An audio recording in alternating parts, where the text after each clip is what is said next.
Iran, Israel और America की जंग, जिसे आज 38वां दिन हुआ है, मुसलसल जारी है। और इस दौरान आप मुख्तलिफ न्यूज़ एजेंसीज और मीडिया के ज़रिए से खबरें तो देख रहे हैं।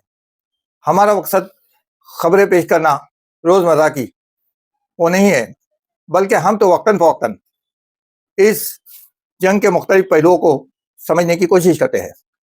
दोस्तों, हम देख रहे हैं कि तमाम तर क़ुव्वतें और ताकतें लगाने के बावजूद ईरान आज दिन तक डटा हुआ है।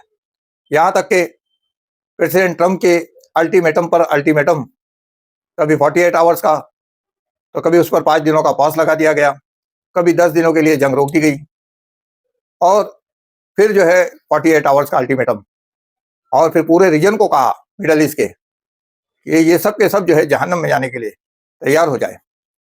यानी वो कोई बड़ा कदम उठाने की बात कह रहे थे, और ईरान भी जो है उसके बरखिलाफ जो है अमेरिका को वार्न कर रहा था, और उसकी तरफ से की गई पेशकश, यानी जंगबंदी की पेशकश और हुर्मुज पर डील करने की बात को बार बार नकारता रहा और डिनाई करता रहा। ऐसी सूरत में जितने भी एनालिसिस है या एनालिटिक है, अंदाजे यही दे रहे हैं कि या तो कोई बड़ा काम या बड़ा जो है घातक फैसला जो है इस जंग में होने जा रहा है, या तक कि कुछ अंदाजे तो ये भी आए कि कहीं ये न्यूक्लियर वॉर में तब्दील ना हो जाए, यानी कोई ऐसा हमला ना हो जाए जो पूरे रीजन के लिए खतरनाक साबित होगा।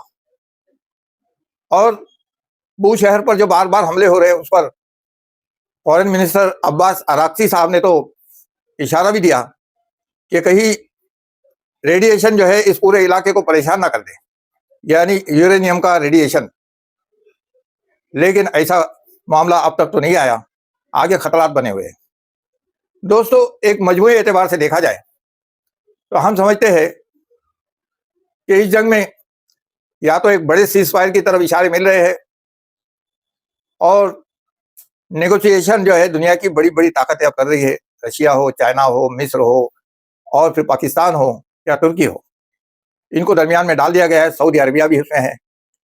अगर नेगोशिएट हो और सीज फायर हो, ये तो बेहतर बात है, वरना ये जंग हमें अंदाजा हो रहा है कि बड़ी लंबी खिंच सकती है, और इस दौरान में बड़े बड़े गोया एस्केलेशन अगर होगी तो अंजाम भी बड़े खतरनाक सामने आएंगे।